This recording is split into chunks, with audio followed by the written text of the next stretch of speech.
Hi there, it's Jen from Jen's Homemadeology, and today we are going to be making the Mighty Heartbreaker Tote Bag from K.Azcona Designs. The Mighty Heartbreaker is available in 3 sizes within one pattern. It features 2 different ways to applique, a reverse applique and a regular applique version. Also features a slip pocket that has 2 different ways to finish its binding, with either the raw edge method or with a fabric bound version, which I do walk through in the tutorial too, along with a zipper pocket.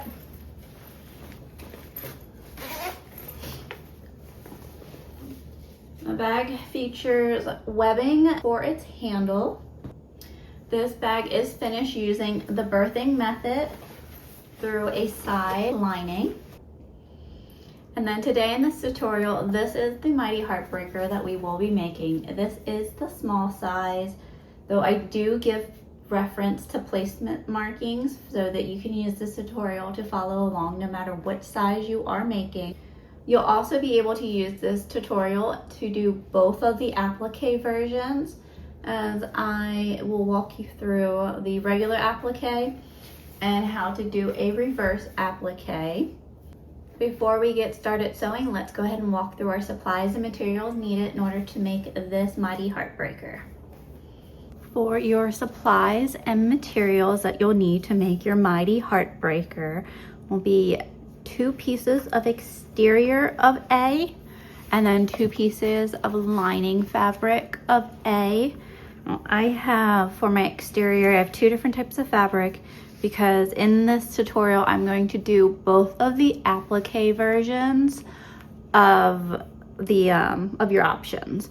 So on this side of the vinyl, I'm going to do the option 2, which is your reverse applique, and I'm going to cut out the heart per your pattern piece, which will give us your piece H. But I'm going to take that piece H and I'm going to place it on my other side of my exterior. So that way I'm not wasting that cut out from here. So what you'll need, your 2 exterior A's and then your 2 lining of A's. And then for piece B, you'll need 2 pieces of stabilizer. I am going to be using a non-adhesive foam since I am using cotton canvas for my materials. When you adhere like a foam stabilizer to a cotton base, it has that tendency to like crinkle when you turn it inside out. So I'm going to use a non-adhesive foam and use double-sided tape to stick it to the layers after I'm turning it. That will make it, one, even an easier sew since the stabilizer won't be in the way, and a easier turnout. You can also cut 2 non-woven stabilizers if you want some more structure. And for piece C, which is your gusset, you'll need 1 exterior and 1 lining fabric. And 1 piece of D, again, that's that foam for your stabilizer. 2 pieces of E if you are doing the zipper pocket. 1 piece of F, which was a cut on the fold piece. So there's a full piece of F. This is a slip pocket, so technically that other side will be a little bit upside down, but it's inside the pocket.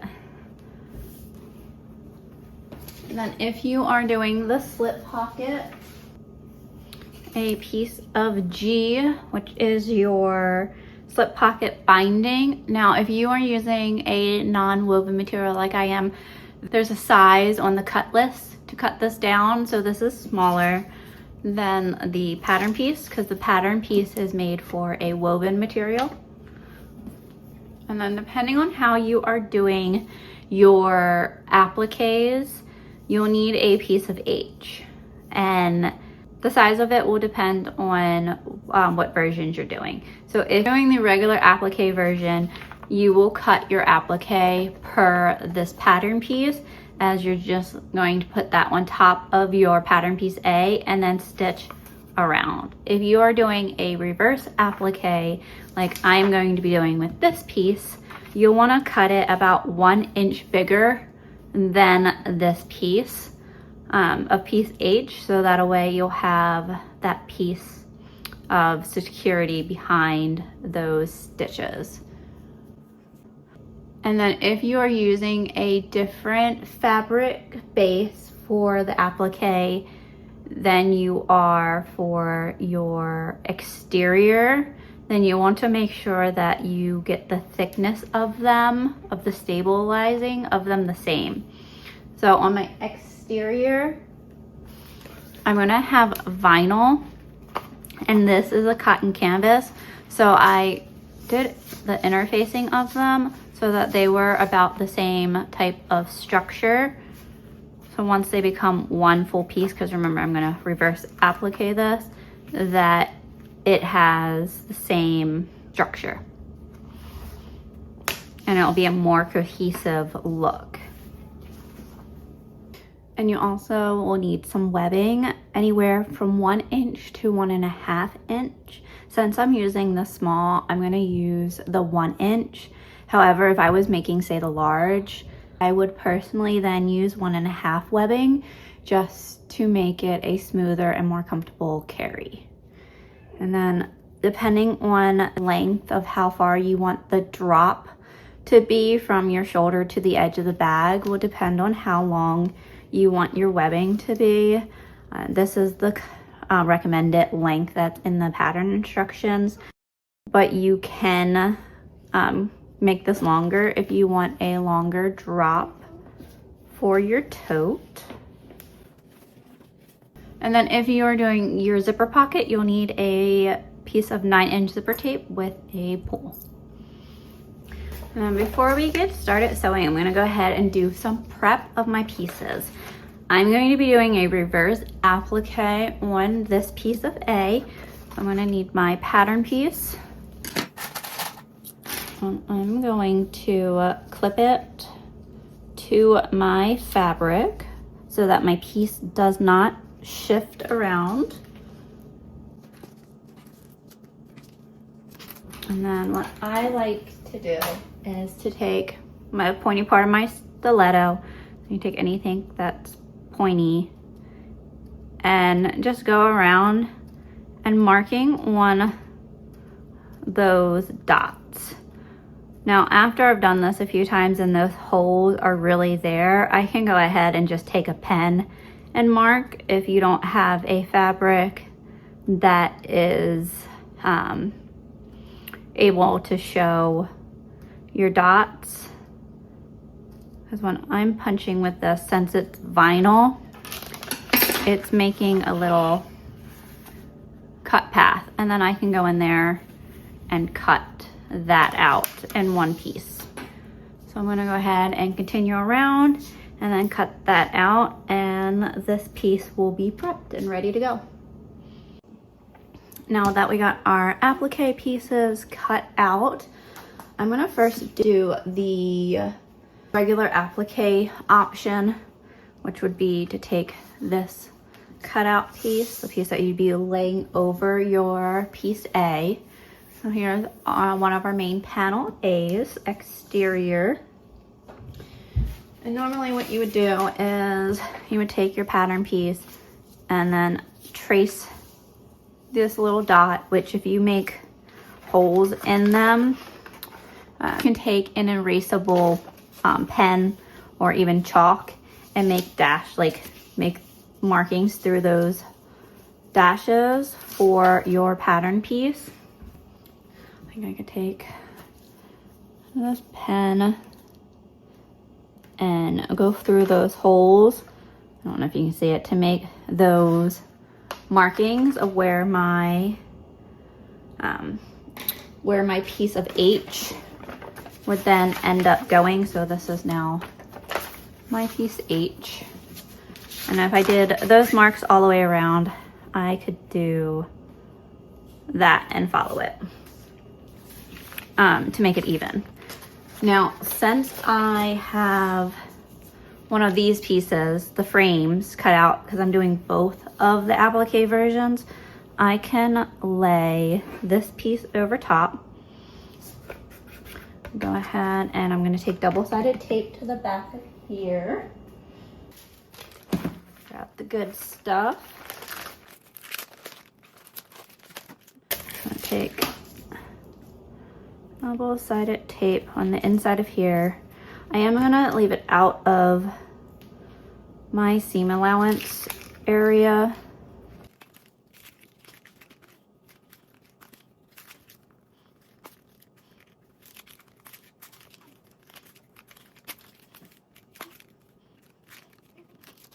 Now I most likely went a little bit overboard with the double-sided tape, and it's okay.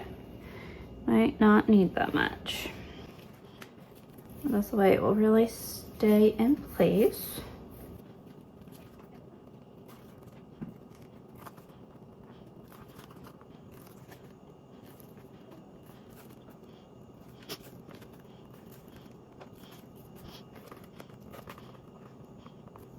Okay. Well, there I got my double-sided tape ready. So I'm gonna move this frame over top of my piece A. That would be the same thing as taking your A pattern piece and marking those gray dots. And now I'm just gonna take this piece and lay it right from where it was cut out and press it down on, and then remove that outer piece.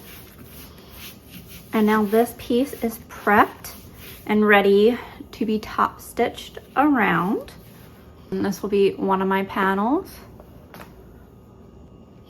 Now to work out with my cutout piece and do the reverse applique. I'm gonna take my one piece that I had of H that I made about 1 inch bigger.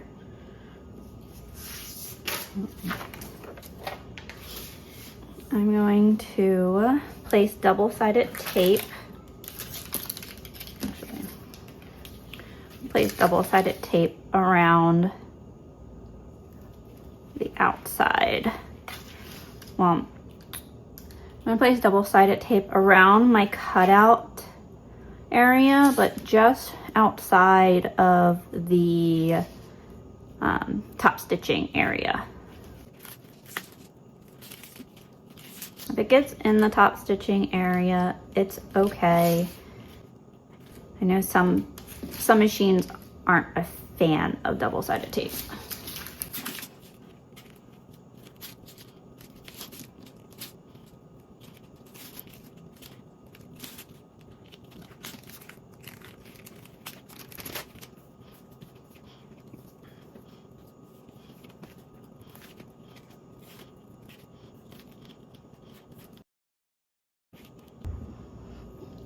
Now, depending on how much bigger you cut your piece H, you'll have some playroom, wiggle room with where you can lay your applique.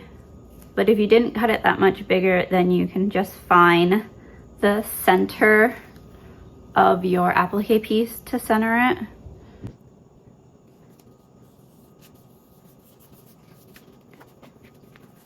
As you can see, I played and changed my positioning of my heart, so this wasn't perfectly centered.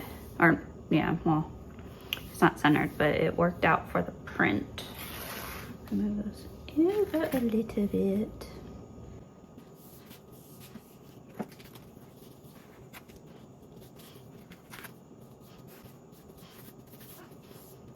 This is the reverse applique version, and this is the regular applique.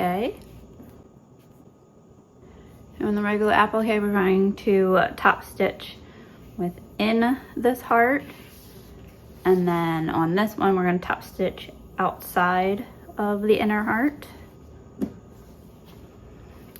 I can take these over to the machine. Now we can start making our first stitchings. We're gonna go ahead and top stitch around. I'm gonna do the regular applique version first. Okay. I'm gonna stitch on the applique side with a 1/8 seam allowance, and I'm gonna leave some pretty long tails of my thread when I start off, because I'm not going to start off with back tacking. I'm gonna pull those threads behind. So I'm gonna go ahead and sew around, and you can go nice and slow, take your time, and get those stitches nice, and so that it will have a nice finish.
And then once I get to the end, I'm gonna hand crank it, even though I've been hand cranking here and there throughout the whole pattern around. But I'm gonna hand crank back down into that same stitch that I started at. I'm gonna raise my needle and then pull out some long tails again. Now I can pull those through.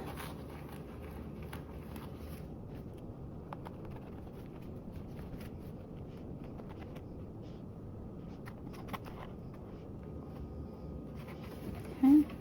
Once you've pulled those through, you have a nice finish. You can go ahead and just double check your stitching around, make sure that you're happy with it. I'm gonna go ahead and knot this off. Do like 3 of those knot stitches, and then I'll singe it, and I will also use a little bit of fabric glue just to really secure this piece.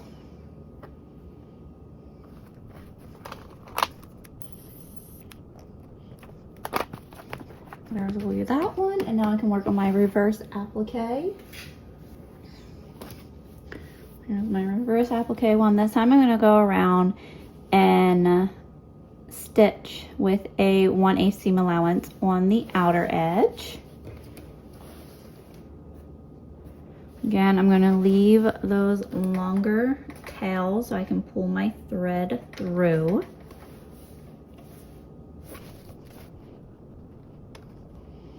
And you can start anywhere within your heart. I just find it closer to start towards that bottom curve.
And I stopped right in that same spot.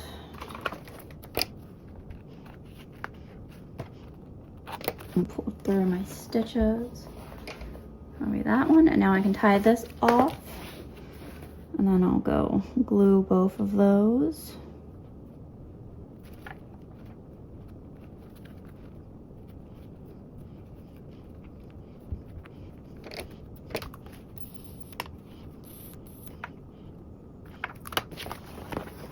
And then there's our completed reverse applique.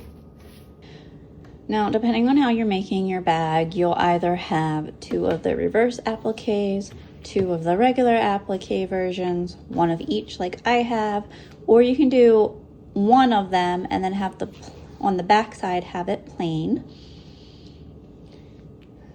So before moving on to step 9, make sure you have your panels all completed. I'm gonna set this one off to the side, and I'm gonna quickly go ahead and trim down my remaining excess fabric around the outside. You wanna have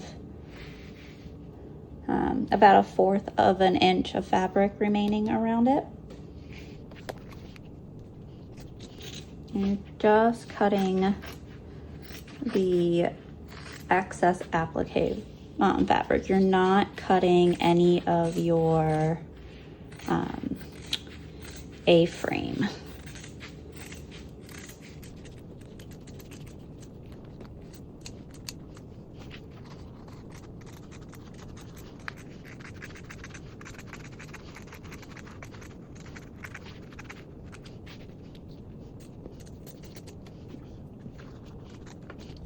So now that's trimmed down.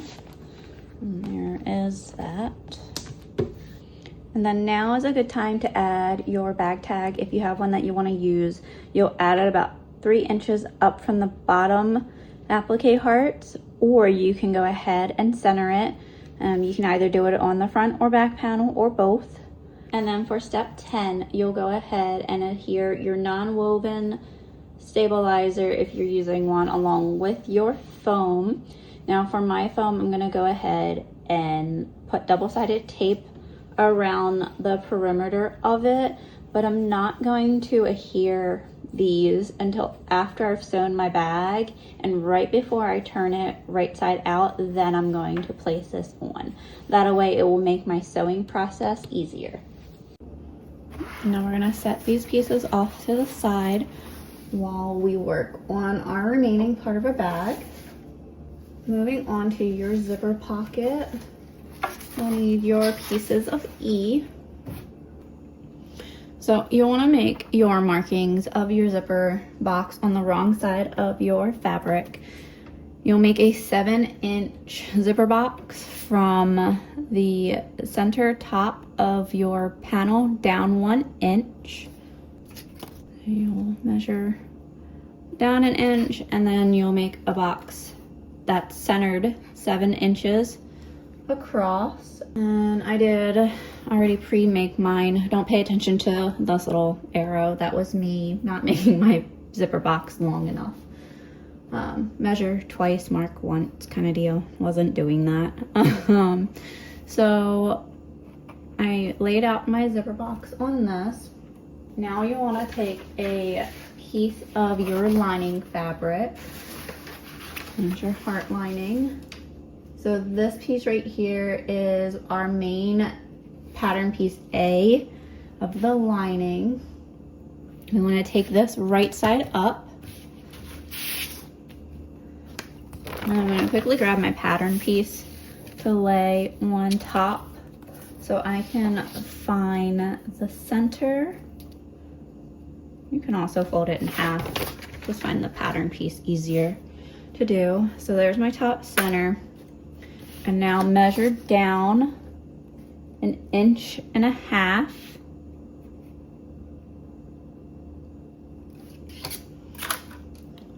So you can find where you're going to place the top edge of your zipper pocket.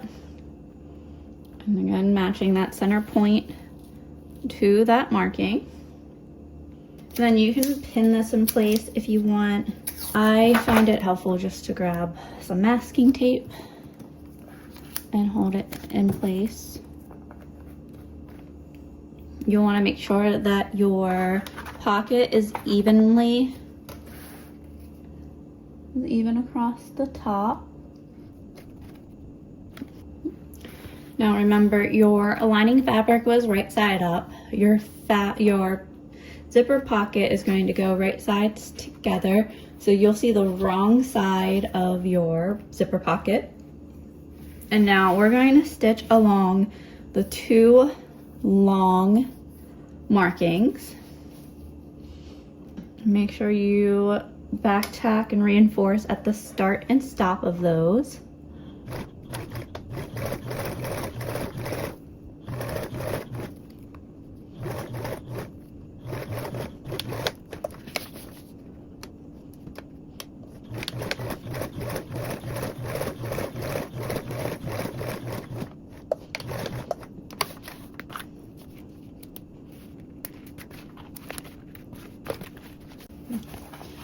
Then you'll have something like this. You can remove your pins or tape, whatever you use to help keep your pocket in place. And now we can make our opening for our zipper box and cut through all your layers. And we'll want to make triangles at the end. And then make sure you don't snip into any of your stitches, but you want to get as close as possible to them.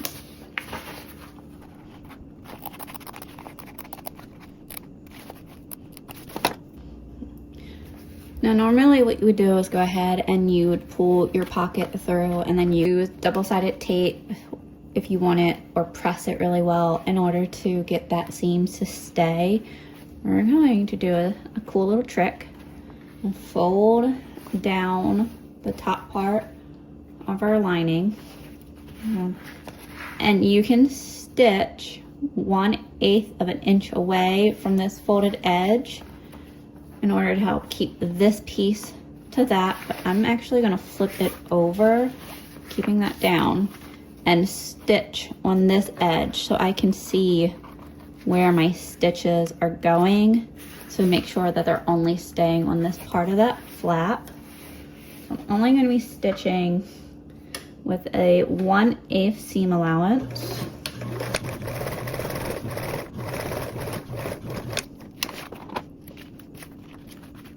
I'll show you that up close. So what it will look like on the right side of your lining. There's this, there's the back side. And then away those 2 pieces, like that flap ends up becoming one with that piece. We're gonna do the same for the bottom. So you wanna push this up out of the way for a moment. And then flip the bottom up. You wanna keep this seam facing up too. Go ahead and push that up. And again, you would top stitch 1/8 of an inch within those stitch lines. I personally like to flip over my piece and then do my stitching 1/8 of an inch away from this. And you want it on that small flap.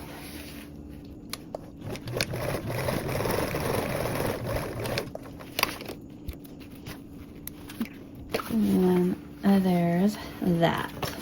So you can already see how much, just being on the pocket being on the not turned out yet, how well that helps those zipper flaps stay in place. Now I'm actually going to go ahead and flip my zipper pocket lining through my lining like it should be. Press those around.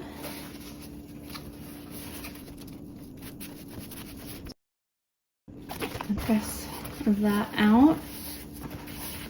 And that will give you a really nice zipper box. I'm gonna go ahead and give it more of a press. But then when you're putting on your zipper tape, you won't have to worry about whether those flaps are down. They're all on that one piece. And when you put your zipper tape on, it will cover up those stitches that you did, and no one will be the wiser if that's how you made your zipper box. But that just makes this a nice, clean, crisp line. Again, this will be your right side of your panel, and this is the wrong side of your panel. Now we're going to take our zipper tape and singe our edges and slide on our pull.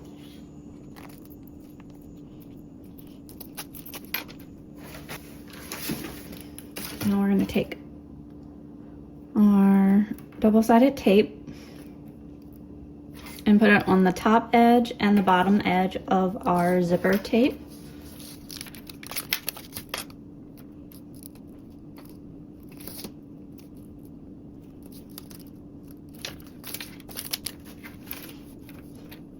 And then you want to choose which way you want your zipper to face, depending on whether or not you want right-handed, left-handed, and which panel you want your zipper to go on.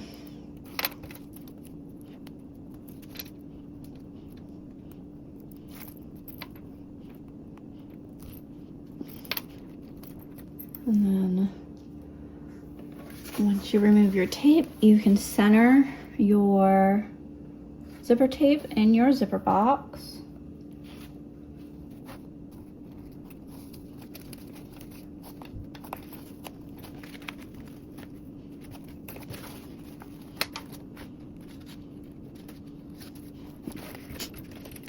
And then ensuring that you have your pull on, we can now stitch around our box with a 1/8 seam allowance.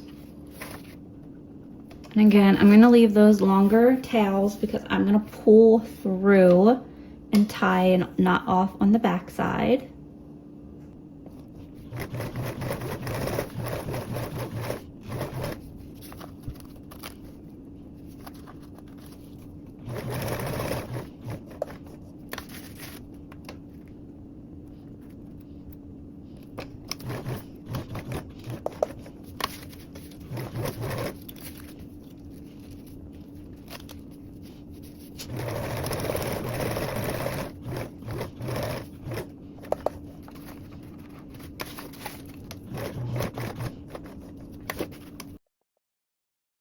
Hand crank right down into my first stitch and leave a long tail again so I can pull that through your zipper box.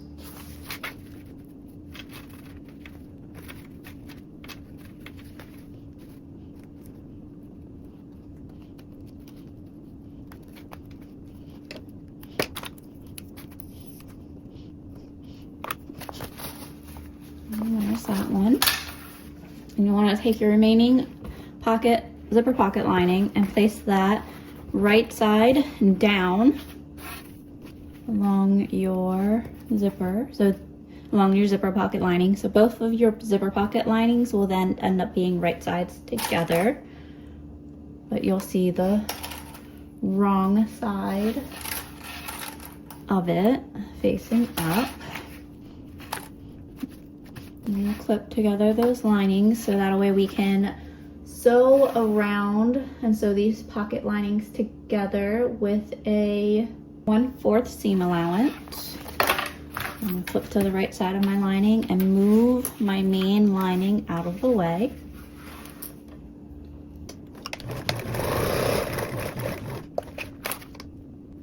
And then get to the bottom edge, move your bottom out of the way.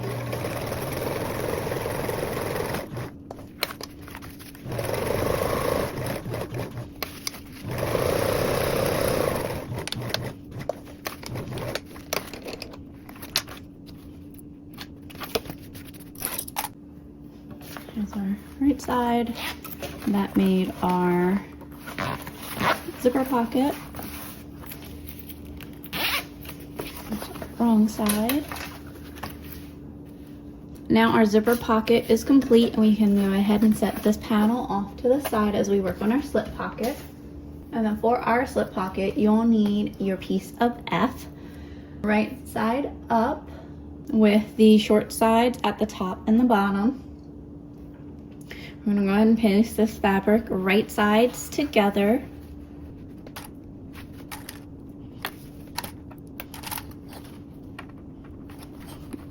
Once you fold it, your bottom piece up to meet your top, you'll get your little piece like this. And then we're going to sew both of our now short edges with a 1/4 seam allowance.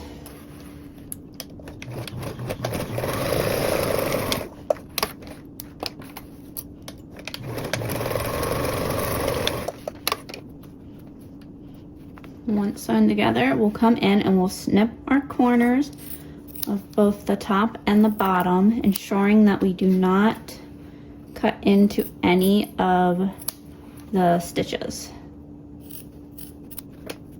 And then you'll turn this out, right side out, and we'll carefully pop out these bottom corners.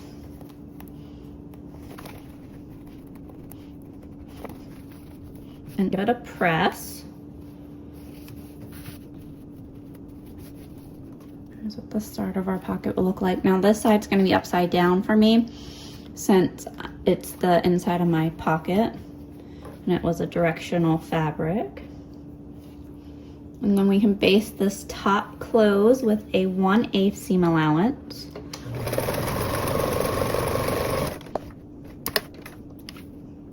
Now for step 31, there's 2 methods for covering your raw edge of your slip pocket. There's the raw edge method, which is the one that we're going to be doing in the tutorial using a fabric that doesn't fray. So this is my vinyl that we're going to use to cover the pocket edge. But you could also use fabric, which you would then have the fabric method, which would use your pattern piece G. I will walk through that using this paper piece as the thing. Let's walk through that before we do that one, since that way that won't be attached. Now, if you were doing the fabric method, you would take your piece of fabric binding and you would find your center down the long edge.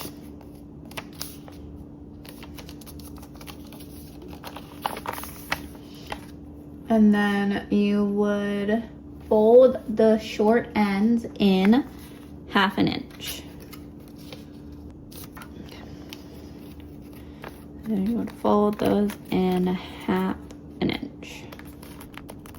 And then you would take your top and bottoms and fold up to meet that first center line that you drew. And within doing this, would enclose all of your raw edges. And you would be able to put this in there, meet the top of your edge of your slip pocket to that center line, and fold over, encasing all of your raw edges and making the top of your binding. And then you would be able to top stitch across this with a 1/8 seam allowance. Now, that was so you could see the fabric version. We're going to do the raw edge method, meaning I have a piece of fabric that does not fray, that you can have a raw edge to. Similar to the other one, or the first step, we will find the center of the long way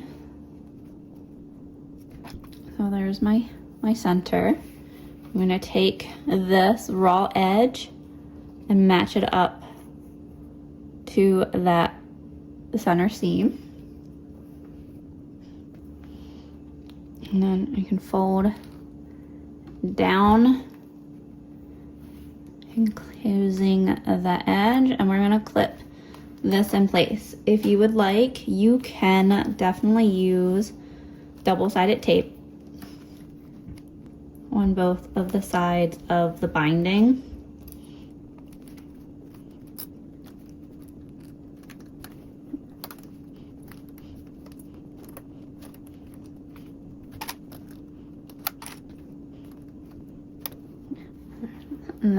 And then we are going to top stitch from the beginning of our fabric. You'll have some overhang, so that way you can trim off nicely. We'll go ahead and start here and work our way down, sewing with a 1/8 seam allowance.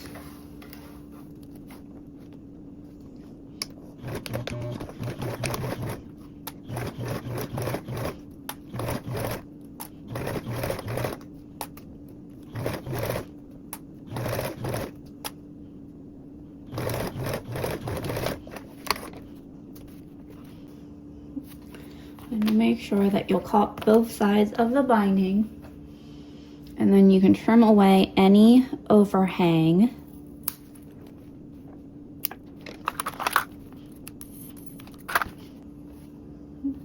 And there's that pocket.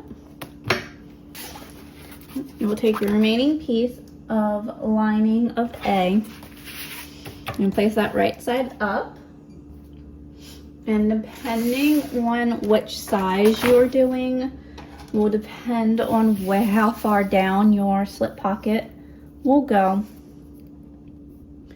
Now with the slip pocket, it is helpful to find your center from either the pattern piece or within, verifying that that is your center by folding it in half and drawing your marking for your top of your slip pocket. So for the small, it is 2 inches down. For the medium, it's 3 inches, and then for the large, it's 3.5. Those placement markings are also in step 33. I'm gonna mark my center and how far down it's gonna be. I'm also gonna go down a little bit farther past my zip pocket, my slip pocket height, and mark that center. So then I can fold my slip pocket in half and mark that top center and the bottom center.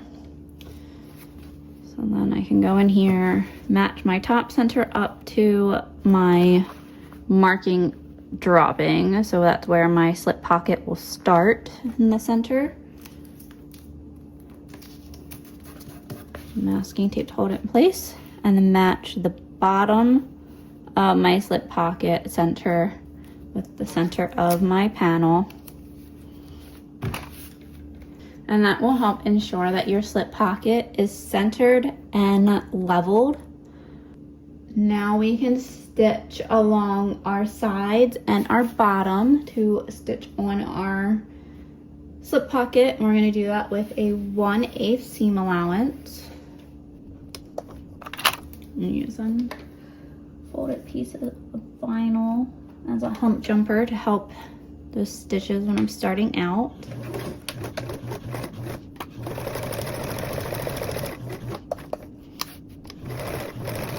And remove my tape so I don't stitch over it.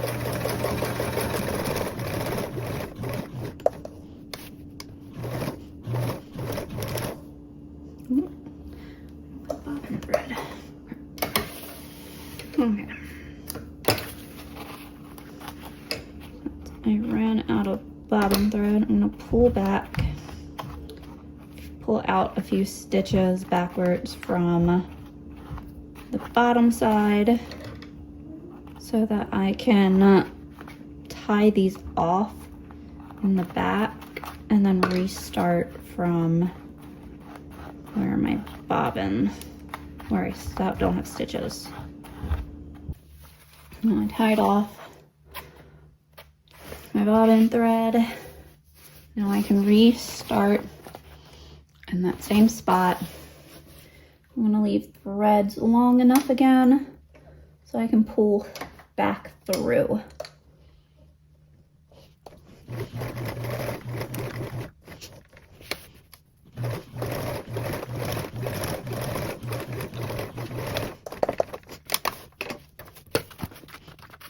If I was really thinking about it, I should have left those other tails to tie along with these.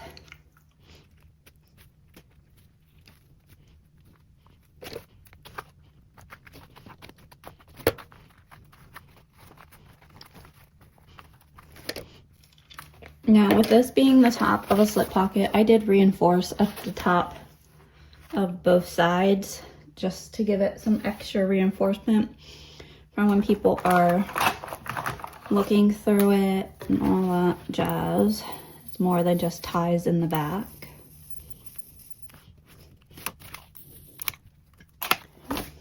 And I can remove my tape, and that will be a slip pocket. And I can go around and remove my chalk markings. And place this off to the side.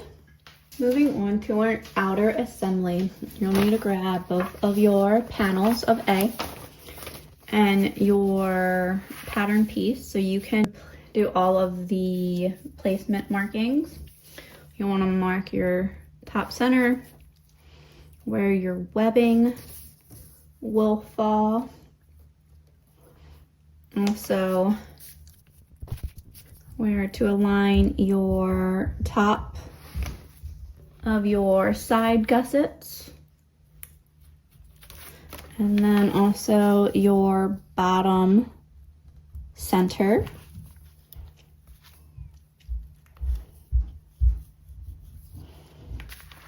And you'll do that on both of your panels.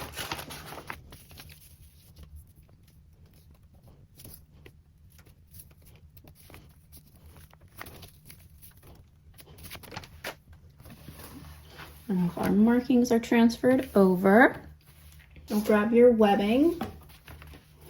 You have 2 pieces of webbing. And singe the edges of your webbing to seal them.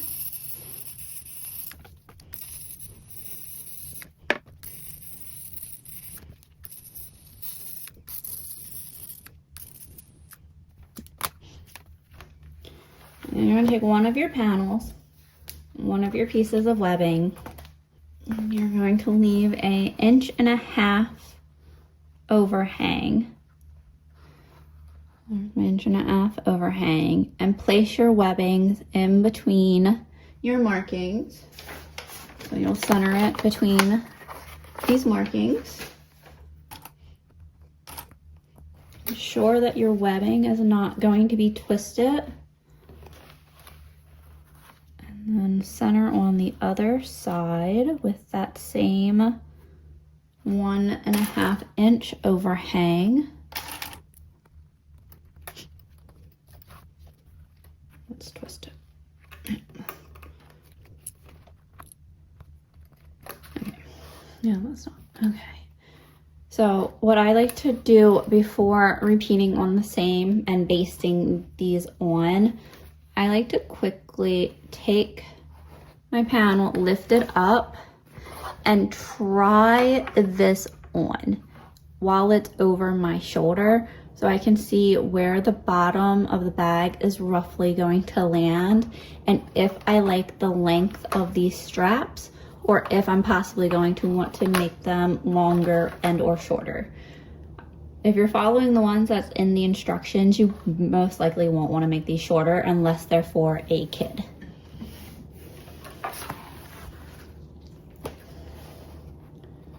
That's that.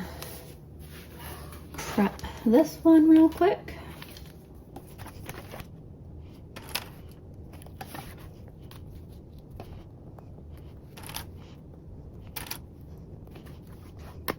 Now baste with a 1/8 seam allowance.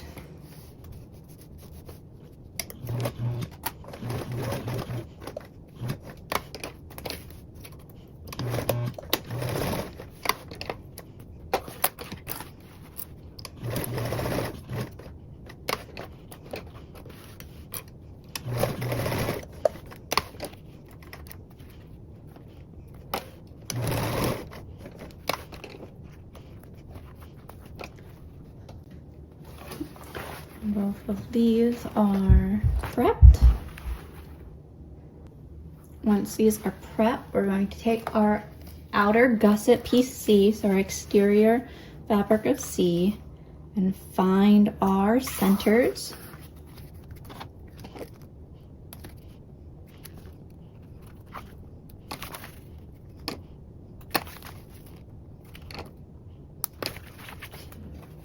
And then I'm not going to add my stabilizer until after I'm done sewing the bag, since I'm just sticking on my stabilizer using double-sided tape versus adhering it. I'll take one of our pieces, keeping your webbing out of the way.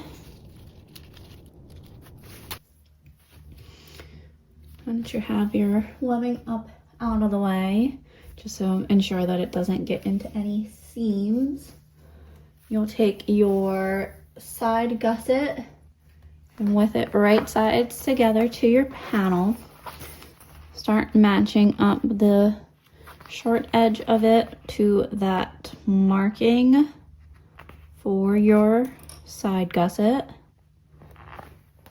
and you'll mark that center of your gusset to the center bottom of the heart. And you'll match this other end up to the remaining marking. And now you can go around and clip your panels together.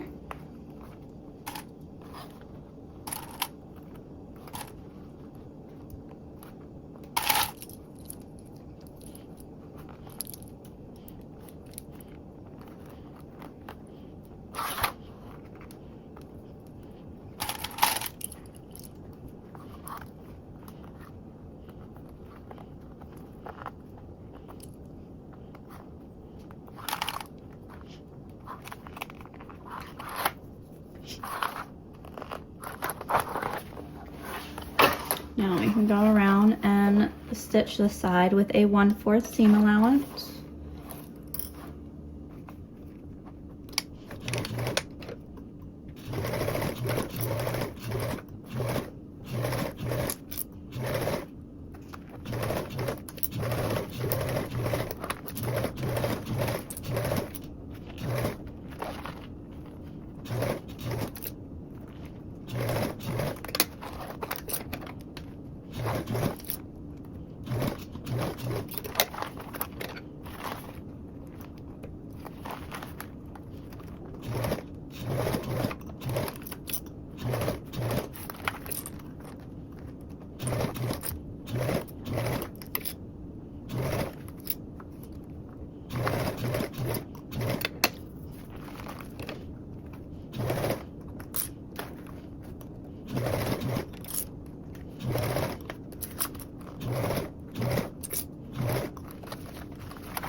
Here's that. You'll want to ensure that your that you got all your curves and that there's not any major puckers. This bottom edge can be a little bit tricky, and it looks better when you turn it out to see your stitches. to see if there's any puckering or not, or folds within your vinyl or your fabric. So another thing I like to do is to ensure by folding in half, matching up those, that my gusset, my side gusset, is still stop and start it in the same place so that it's even across my bag, which it has, and it didn't shift. I'm gonna go around and snip into my curve with my scissors, ensuring that I don't cut into any of my actual stitches. This will help that curve and the bag itself lay better once it's turned out.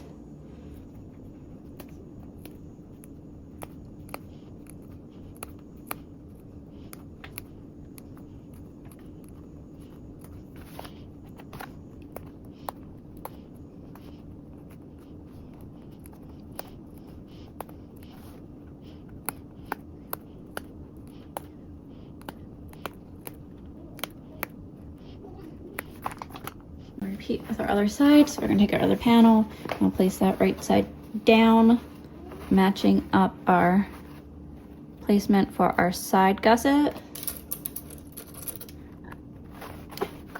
And our other side gusset. Again, ensure that you don't get your webbing in this.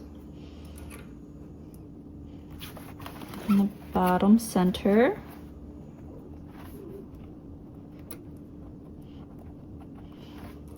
And then you can clip up and around.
Now we can go around and stitch the side with a 1/4 seam allowance.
And then on the side, you want to make sure that your stop and start point ended up being the same for your gusset.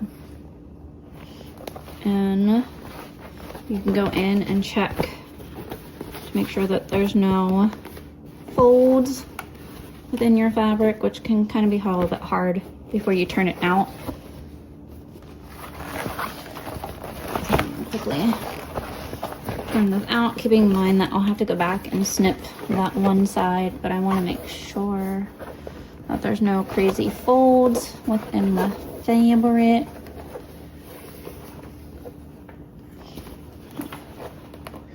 So once that's snipped, that will lay right. Once that side, this side I did snip. So as you see when I'm pulling this out, that will lay really nice. Might do a few more snips on this bottom.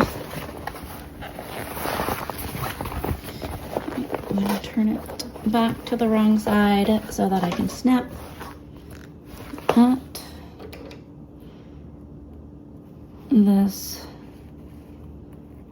bottom center. I'm going to take out a triangle piece, not snipping into my stitches. That way, that this curve doesn't have any other edges to compete with when it's turned out. And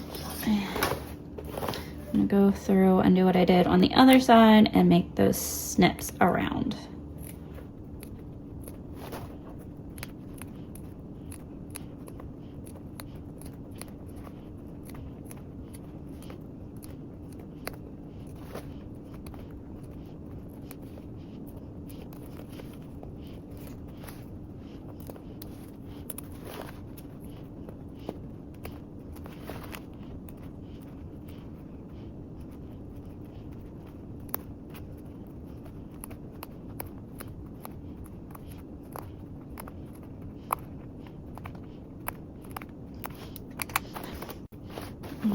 Check it real quick one more time before I go back and add on my foam. So that little snip just helped right here not have anything extra like poking out, so it lays better, because those edges, when it's turned out with doing that triangle, can make those come together and it's just a smoother curve.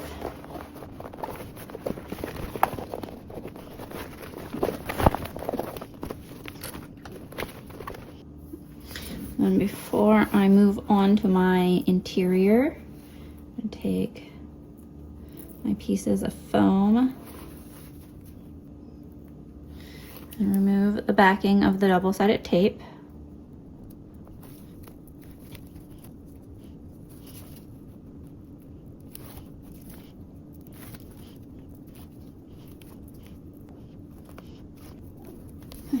Now we gotta, here are foam. Just wanna follow your seam allowance. It will tuck right on the inner skirts of that.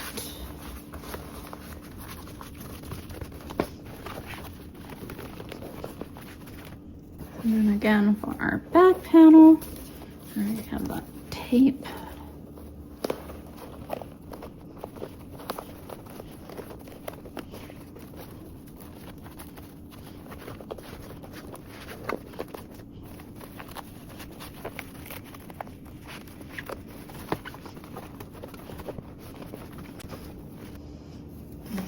Down for your side gusset.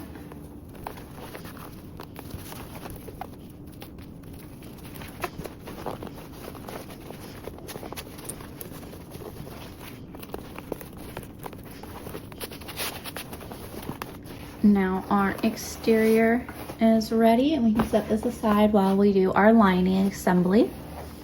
For our lining assembly, you'll need both of your lining pieces of A and then your piece of C, which is your lining gusset. You'll transfer all of your marks from the pattern pieces of your main A. So you mark your top center and your bottom center along with your start and stop point of your gusset, which I did that on both of the panels. And then on the wrong side of my C gusset, I marked my center points. I guess technically I marked my center points on the right side of my fabric, but I marked my center points on all of my edges. And then on the back side of my gusset, I marked my birthing gap, which you want to leave about a 10-inch birthing gap. And I also marked my increasing / decreasing of my seam allowance. So when you first start off stitching, you're going to start off with a 1/4 seam allowance and slowly increase to a 3/8 of an inch seam allowance. So I drew that on, and I want to say I did about a 3/4 of an inch between that change. So I marked my 1/4 of an inch seam allowance, and then I marked my 3/8 of an inch down here, and then I took my ruler and connected them. So that way I have the same change in my seam allowance on each side. That will allow a snugger fit for your lining. Okay, so let's go ahead and attach our gusset. I'm going to take my gusset with my slip pocket. It really doesn't matter which one you do first in a way, because it will depend on how you put it in your bag. But you'll take your gusset and you'll place those right sides together, starting at your gusset marking. And you can quickly go around and match your center point of your gusset to the bottom center of your heart, and continue up and matching that remaining side gusset marking with your gusset. Now we can go around and clip.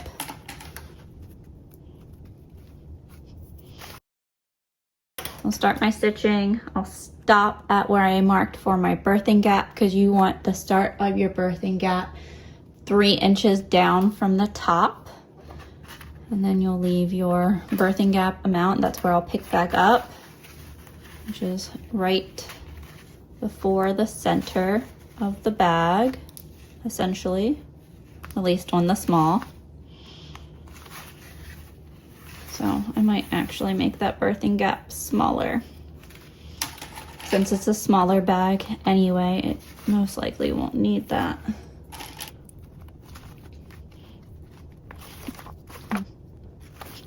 Even though I'm going to leave this as a birthing gap, I honestly just want to make sure that my gusset will lay correctly. So I am still going to clip that area. I'll do my other side first.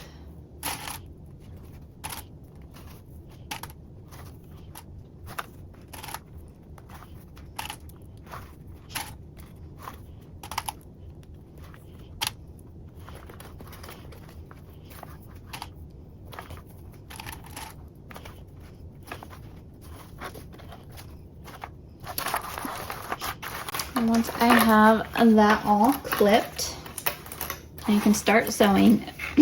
Again, for this one, I'm going to want to start off with a 1/4 inch seam allowance, and I'm going to slowly increase to that 3/8, and I'm going to stop at my birthing marking, and I'm going to make an L stitch. So I'm going to come and sew across this line. That will make a strong forcement, or like a strong bonding area for helping me turn out my bag and make sure that I don't pop any of my seam allowance stitches.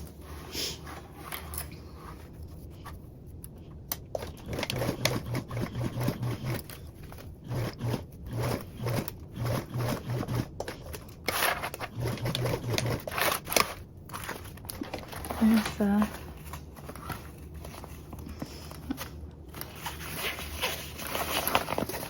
make sure that didn't create a fold. It looked like it made a fold, but it didn't. Okay, so that will be the first half of it. I'm gonna find where I want to start my end of my birthing gap. Now we can do our bottom part of our birthing gap.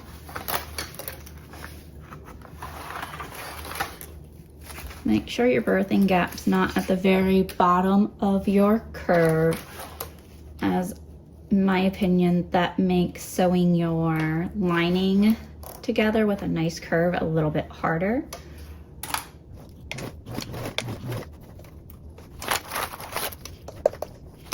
And you will be sewing with a 3/8 seam allowance up until you get back up to the top of your gusset.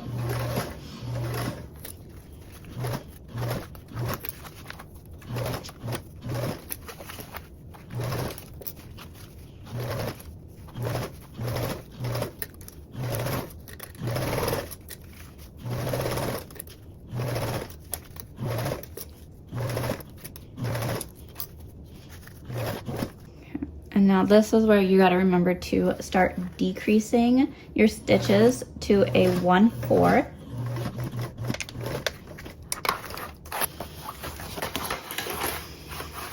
And then you can check to make sure that there's not any major folds in your fabric.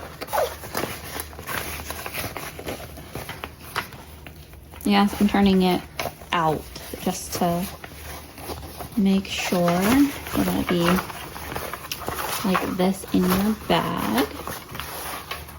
Okay. Now I can unclip my seam allowance for my birthing gap. And I'm just going to make a little finger press of the seam allowance to help me after I turn out my bag.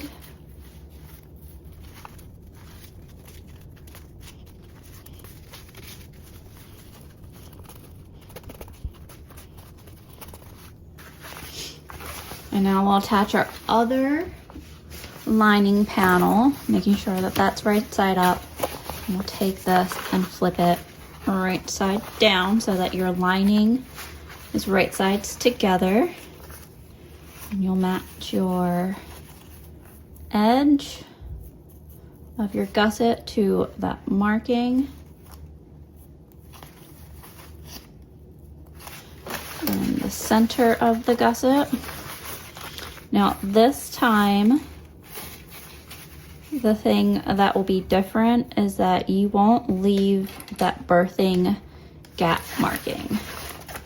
So we'll sew all the way around this gusset, making sure to increase and decrease our seam allowance from the 4th to 3/8, and then again going back up from our 3/8 to our 4th.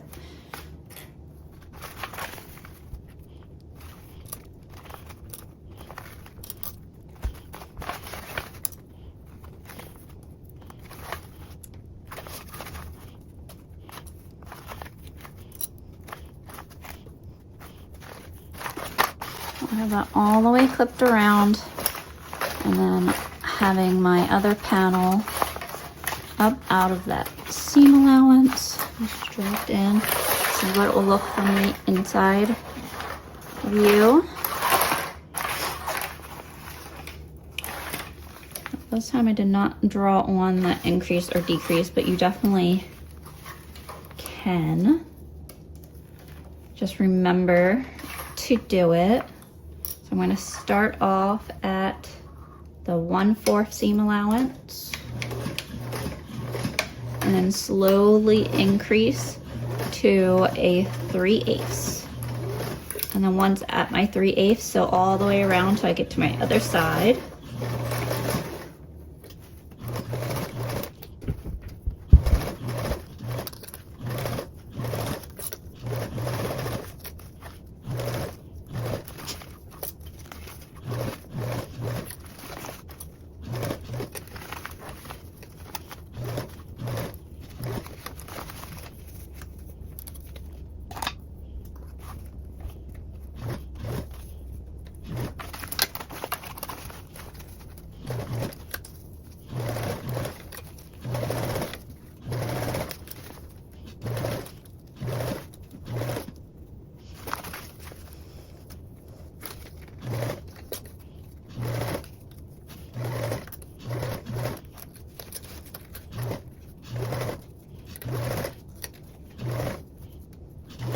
Now we want to decrease back to our 1/4 seam allowance.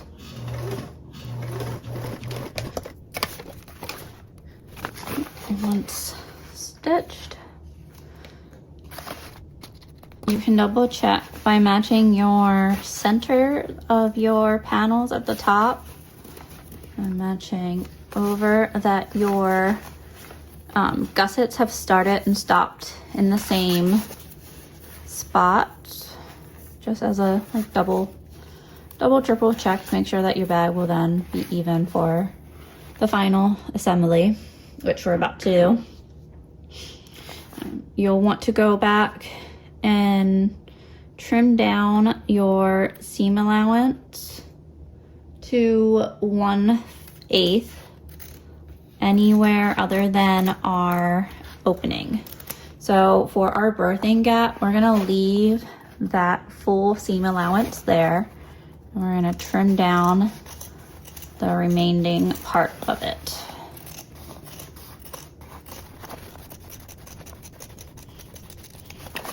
That side, and we'll do it on the side too.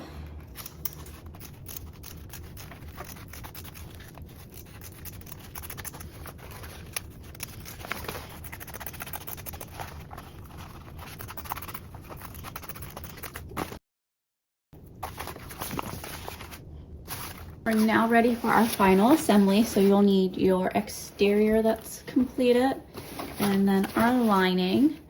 We're gonna first take our lining and turn it right side out.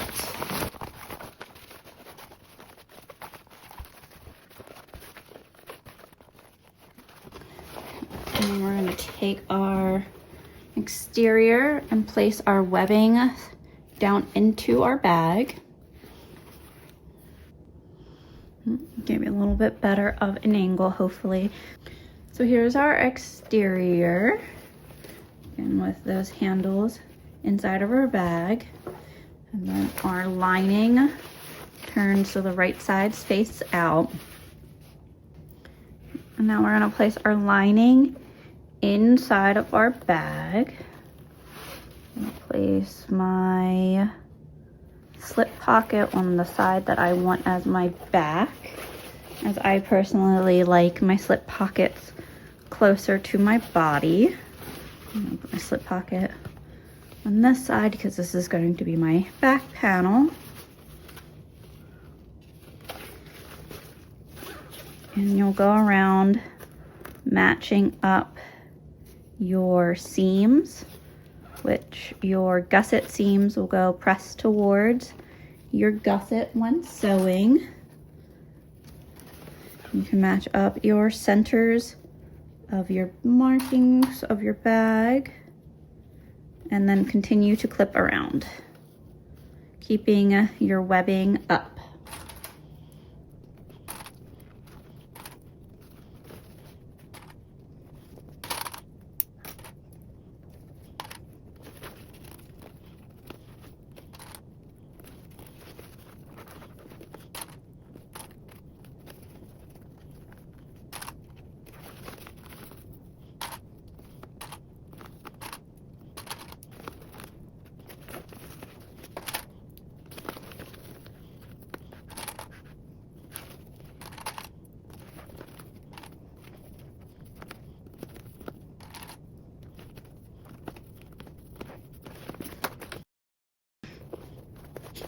So there is that all clipped around. Now it can be very helpful to go in along this seam and draw on your 1/4 seam allowance to make sure that you stay consistent throughout that seam, as you'll be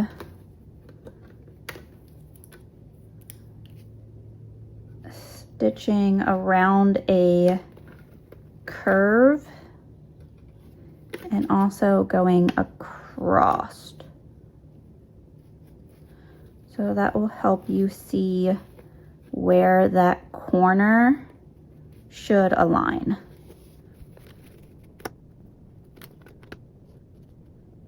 Not the best drawing since I was doing an up in my hand, but it definitely will help me when sewing.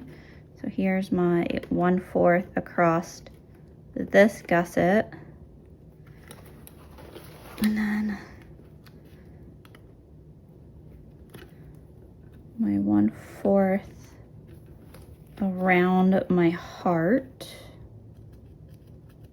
When you push in your seam to your gusset, oh, I gotta go over a little bit farther with it. That would be, oop. There's my 1/4.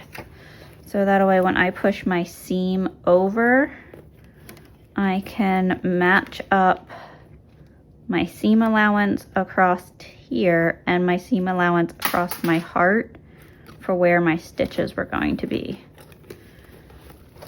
Now I can go around and stitch with a 1/4 seam allowance. Give my bag a shake just to get those webbings, to make sure that they're going down and they sew straight.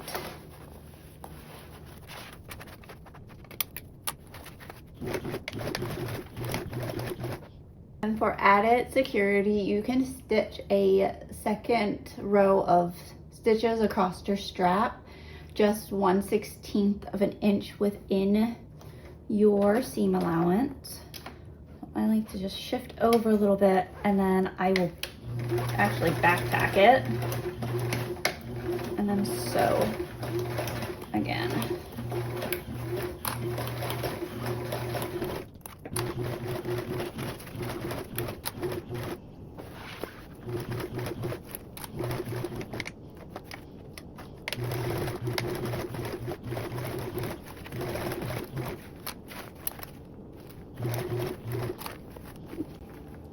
Well, this is where you want to make sure that your seams are pressed towards your gusset.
Now that our bag is stitched together all the way around, you can turn it out and check to make sure that you are happy with your stitches before snipping into your seams.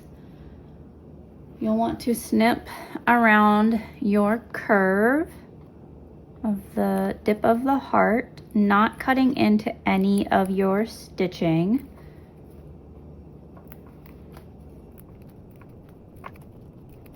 And you'll do that on both sides. And then on your parts where your gusset meets, you'll cut on diagonal. Pulled out the bigger scissors to help me get through all the layers. This will help your bag sit right. Again, make sure you do not snip into any of your stitches. And if you like, you can also go up and around the whole curve.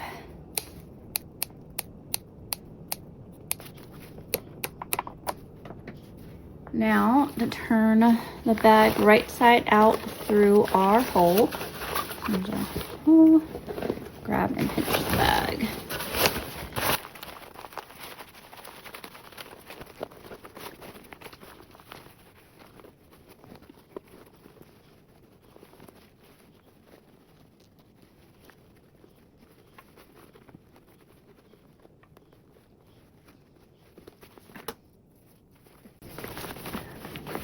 Make sure that you stick in your foam if you took them off like I did.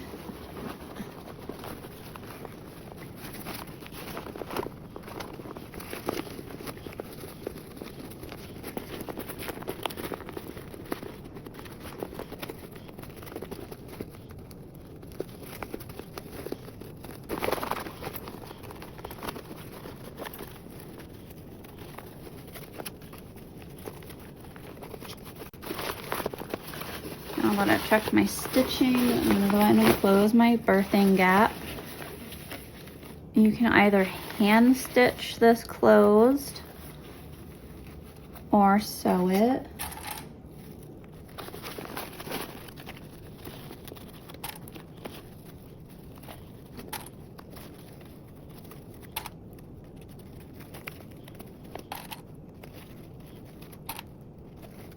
If you're going to machine stitch this closed, it does help to change your thread to a color that matches your lining so that it's not as noticeable.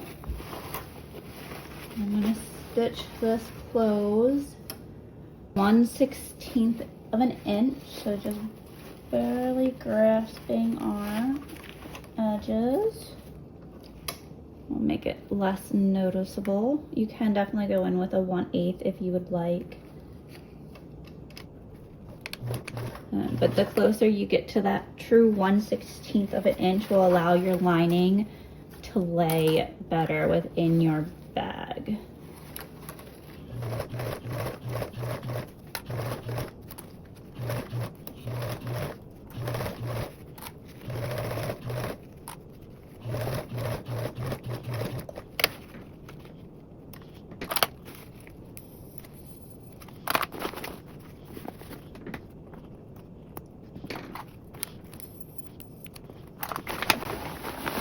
Push this in, and I'll go around and clip your seams together for your top stitching. I'm going to roll the bag in between your fingers to make sure that the seams are pushed out.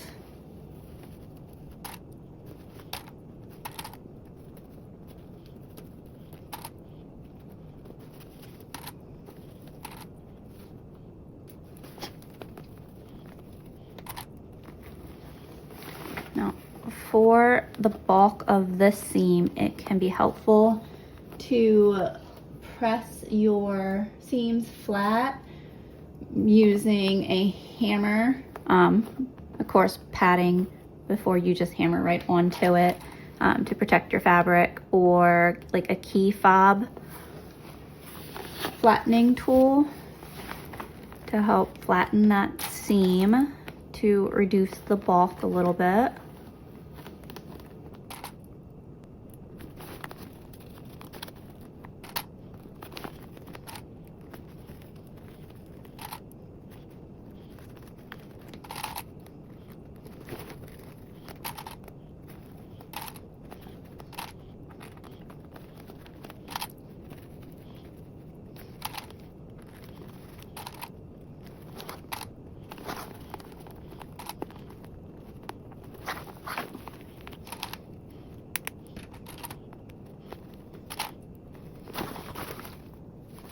Now, if you have a flatbed machine like I do, and it's flat with your table lining and you can't like lift up your machine using yoga blocks or anything like that, it does help to turn your bag inside out to top stitch this part versus top stitching your lining. I'm gonna give my bag a quick turn.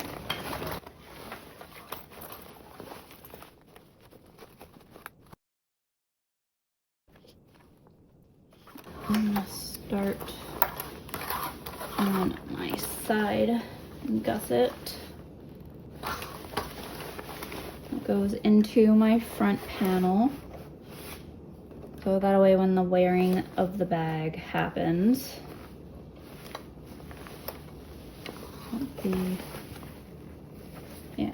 that would be then the seam would then be in the back. You're gonna top stitch around with a 1/8 seam allowance.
There is our bag. Now that I'm done top stitching, turn it back to being right side out.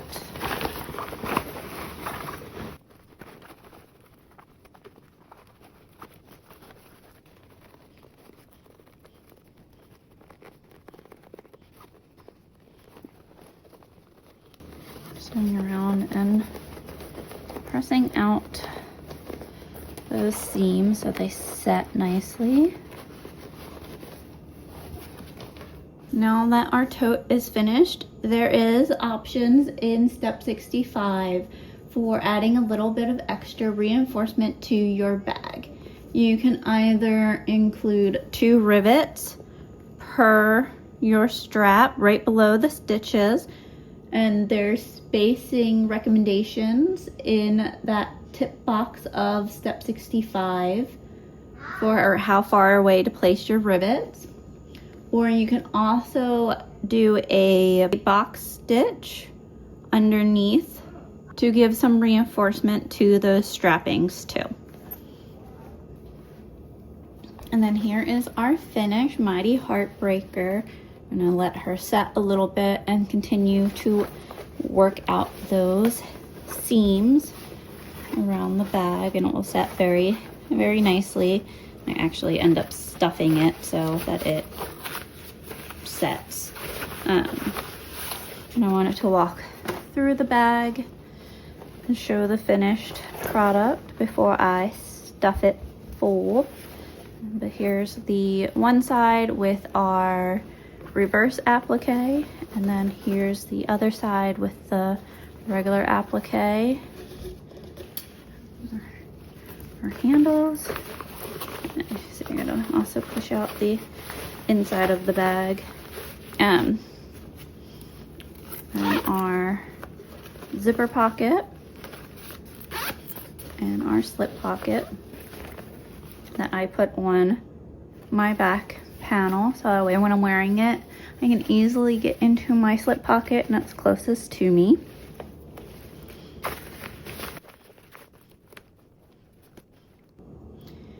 And then here is our finished Mighty Heartbreaker. I hope you enjoyed making this bag as much as I did today. If you haven't done so already, please make sure you like and subscribe to my channel. Thanks so much. Happy sewing, everyone. Bye.